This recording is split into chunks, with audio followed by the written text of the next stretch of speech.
Part 55.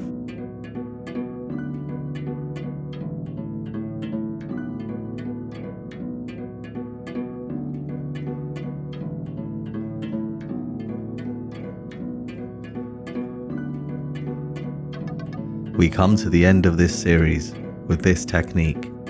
If you have followed this series from the beginning, you will have seen and learned about techniques that can be invaluable if the day comes when you need to protect yourself.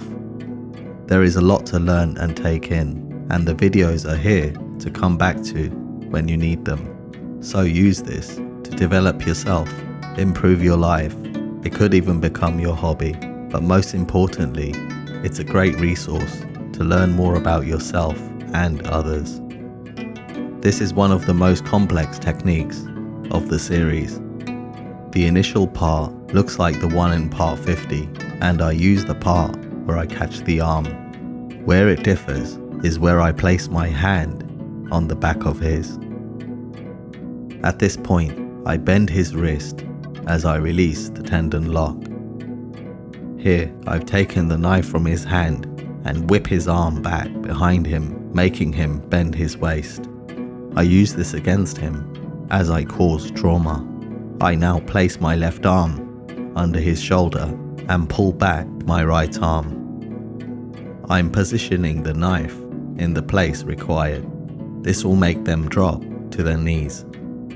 As in many of the previous videos, there's more to this, so let's see this again in more detail.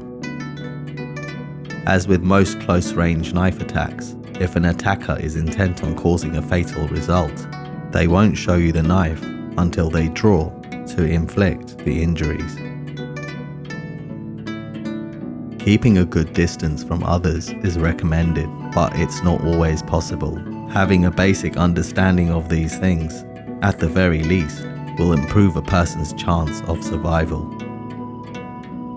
Here I stay calm until his commitment is made. If I act before this, it will give him a chance to retract and become more of a threat. As he thrusts the knife forward, I hollow my midsection as I raise my right arm above his. It's vital to move out of the way at this stage. Also, notice my left arm is kept low. I catch from the outside of his arm as I begin to raise my left arm under his. My right hand is now on the back of his, and my left arm is in front of his elbow joint. I move my left arm towards the knife on the inside of his forearm. This is to create a temporary hold and make it easier to release the knife.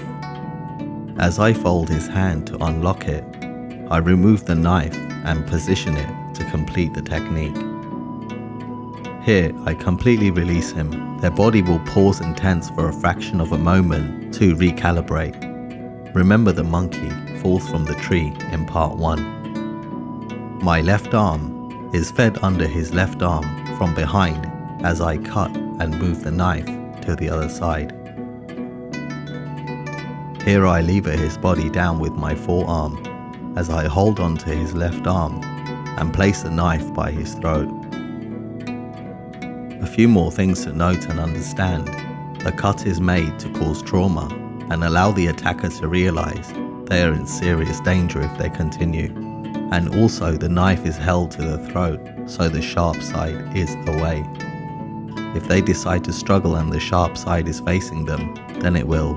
You can just imagine. The cut to the ear is so his body fluids roll down his face to calm him into reality. If required, his arm is held, ready to be lost. I've enjoyed making this series for you.